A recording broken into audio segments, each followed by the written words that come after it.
โอ้ทุกคนเลยปีนี้ก็บ่น้อมกับบ่ได้เด่นสงกรานต์เนาะก็ถือว่าปีนี้ก็เติบโตเนาะเป็นการเติบโตที่แบบ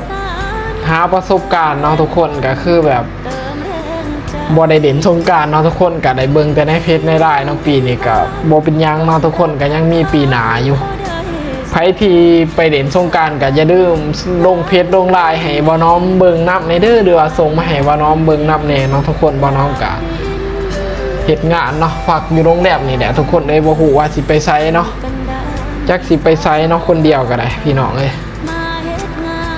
บ่ฮู้ว่าสิไปไสเงินค่ำก็บ่มีแน่เนาะทุกคนมาจากบ้านกลับบ้านไปรอบนี้ก็ใส่เงินเปลืองแน่เนาะทุกคนก็บ่ได้ไปเล่นไปเที่ยวไสดอกพี่น้องเอ้ยเฮ็ดนั่นเฮ็ดนี่ในเฮือนได้เนาะเป้าหมายชีวิตก็อยากมีนั่นมีนี่แหละทุกคนเลยตอนนี้ก็บ่เป็นหยังเนาะทุกคนบ่ได้เล่นก็ยังมีปีหน้าอยู่เนาะพี่น้องก็ตั้งใจเฮ็ดงานแหละปีนี้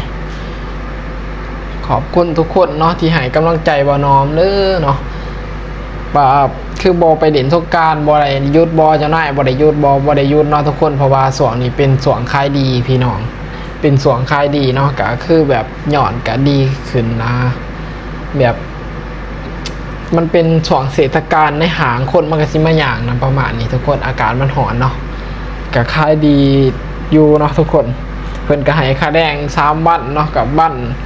จาก2เท่าเนาะทุกคนจากเท่าไหร่สมมติว่าไหร่400เนาะทุกคนเพิ่นก็ให้ขึ้นอีกนะทุกคน